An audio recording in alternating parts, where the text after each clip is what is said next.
बिस्मिल्लाहिर्रहमानिर्रहीम। अस्सलाम वालेकुम नाजरीन, मैं हूं साकिब बशीर। नाजरीन, इस्लामाबाद की तारीख का एक बड़ा भयानक वाकया सितंबर 2020 में हुआ।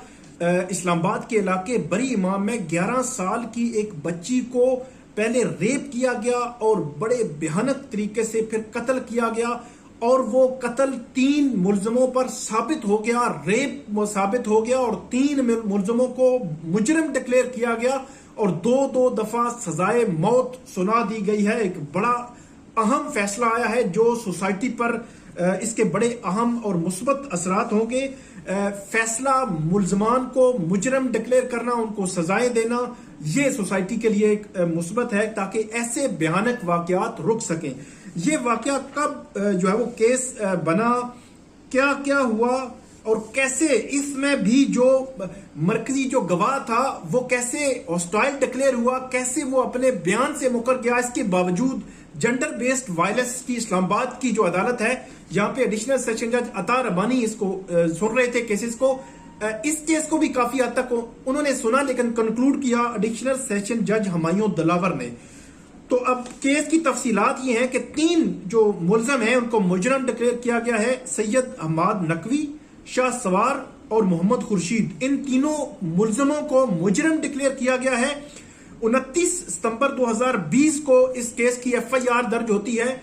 शुरू में FIR में नामजद नहीं किया गया 3 मुलजमों को, फिर उसके बाद ये केस जो है वो जो 15 दिसंबर 2020 को बाकायदा तौर पर यह केस शुरू होता है, इसका जो ट्रायल है वो शुरू होता है और 16 अप्रैल 2022 को इस केस का जो है फर्दर जो है वो फैसला आता है। इसमें जो तफसीलात हैं वो ये हैं कि 11 साल की बच्ची के साथ जो रेप किया गया था, उसके बाद उसको कत्ल किया गया। जो घर में ये तफसीलात ये थी कि बरी इमाम के इलाके में एक गरीब खानदान, उसकी बच्ची जो घर में अकेली थी, सुबह 7:30 बजे वो घर से जाते हैं, 3:30 बजे वापस आते हैं तो उनकी बच्ची की जो लाश है वो घर में लटकी हुई मिलती है।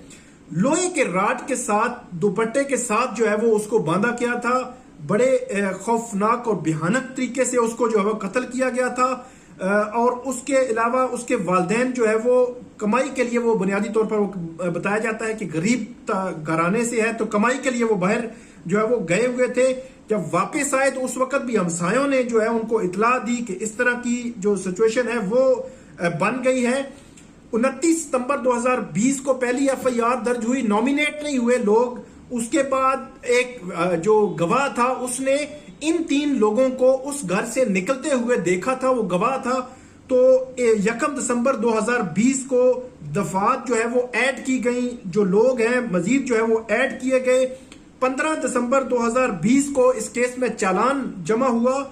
उसके बाद 14 जनवरी 2021 को इस केस में चार्ज फ्रेम हुआ। फिर 7 फरवरी 2021 को इस केस में दूसरा चालान जो है वो जमा होता है और उसके बाद ये केस जो है 2 सितंबर 2021 को ये शिफ्ट होता है जो एडिशनल सेशन जज हैं अता रबानी, उनकी कोर्ट में। और उनकी कोर्ट को जो इस्लामाबाद हाई कोर्ट ने डायरेक्शन दी कि इस केस को कंक्लूड किया जाए, बर वक्त जो है वो कंक्लूड किया जाए। तो उसके बाद इस केस में 13 गवाह जो हैं उनकी गवाहियां रिकॉर्ड हुई और उन गवाहियों के रिकॉर्ड होने के बाद अभी कंक्लूडिंग जो है वो उस कंक्लूजन की तरफ बढ़ रहा था। तो एडिशनल सेशन जज अता रबानी वो प्रमोट हो गए बतौर सेशन जज और सेशन जज ईस्ट के तौर पर आजकल वो अपनी जिम्मेदारी जो है वो निभा रहे हैं।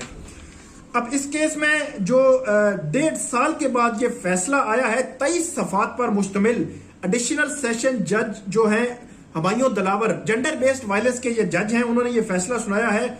और अक्सा बीबी जो बच्ची का नाम था, उसको कत्ल और रेप के इल्जामात साबित होने पर सैयद अहमद नकवी, शाह सवार और मोहम्मद खुर्शीद को 2 दफा सजाए मौत और 1 साल कैद की सजा जो है वो सुनाई गई है। तीनों मुजरमों में से हर एक पर 2,10,000 रुपए जो जुर्माना जो है वो आयद किया गया है। जो मकतूला है उसके लवाहिकीन को ये जुर्माना जो है वो अदा किया जाएगा। इसके अलावा ज्वेलरी जो थी वहां पे ये बताया जाता है कि ज्वेलरी पड़ी हुई थी, उस ज्वेलरी चोरी का जो इल्जाम साबित होने पर 1-1 साल की सजा सुनाई गई और चोरीशुदा चीजें जो है वो रिकवर होने पर भी 1-1 साल की सजा जो है वो सुनाई गई और ये तमाम सजाएं जो है वो इकट्ठी चलेंगी। इस केस में जो पब्लिक प्रोसिक्यूटर हैं, जो नूर मुकद्दम कत्ल केस में भी पब्लिक प्रोसिक्यूटर थे, यंग हैं, उसमें टैलेंट है, उनमें बड़ी दयानतदारी से काम करते हैं, वो राना हसन अब्बास, उन्होंने नूर मुकद्दम केस में भी जबरदस्त किस्म के केस लड़ा। उसके बाद उस्मान मिर्जा केस में भी जबरदस्त किस्म का केस लड़ा। जान जो है वो बेहतरीन तरीके से उन्होंने सबूत पेश किए और अदालत के सामने पेश होते रहे। उन्होंने आज का जो केस है, इस केस में भी साबित किया और मुजरमों को सजा तक पहुंचाया और लॉजिकल एंड तक पहुंचाया। इसके अलावा शिकायत कुनिंदा जो है उनकी जानिब से जान मोहम्मद एडवोकेट और काशिफ जमान आफरीदी एडवोकेट जो है वो इस केस को फॉलो कर रहे थे। अब अदालत ने ये फैसले में यह लिखा है कि सितंबर 2020 में, कुछ तफसीलात में आपको बता चुका हूं कि ये वाकया होता है। FIR में इब्तदाई तौर पर 3 मुल्जमान नामजद नहीं होते, लेकिन इस घर जहां पे कत्ल हुआ था वहां से निकलते हुए देखने वाला जो गवाह था उसका नाम था इरफान करीम। उसने देखा था। उसके देखने के बाद शिकायत कुनिंदा ने एक और दरखास्त दी और तीनों मुल्जमान को नामजद किया। उसके बाद ये जो गवाह था इरफान करीम, इसने पुलिस के सामने बयान रिकॉर्ड कराया 161 की स्टेटमेंट। वो स्टेटमेंट रिकॉर्ड की, उसमें सारा वाकया जिक्र किया, लेकिन उसके बाद अपने बयान से जो है वो पीछे हट गया, मुनहरिफ हो गया। लेकिन जब मुनहरिफ हुआ, हॉस्टाइल डिक्लेयर हुआ प्रोसिक्यूशन विटनेस, तो उस पर जरा की जो पब्लिक प्रोसिक्यूटर हैं हसन अब्बास, तो कुछ ऐसे हकायक वो सामने ले आए जो मुल्जमान के खिलाफ जा रहे थे और मुल्जमान के खिलाफ बतौर सबूत जो है वो अदालत ने उनको लिया। और उसके बाद अदालत ये लिखती है कि प्रोसिक्यूशन की जानिब से एक दुपट्टा जो है वो परना वो सबूत के तौर पर पेश किया गया था, जिस पर DNA जो मुल्जिम था उसका DNA मैच किया। उसके बाद अदालत लिखती है कि मेडिकल लीगल रिपोर्ट जो है उसमें रेप साबित हुआ। आखिरी दफा इस घर से निकलते हुए गवाह जो इरफान करीम है उसने इन मुल्जमान को देखा था।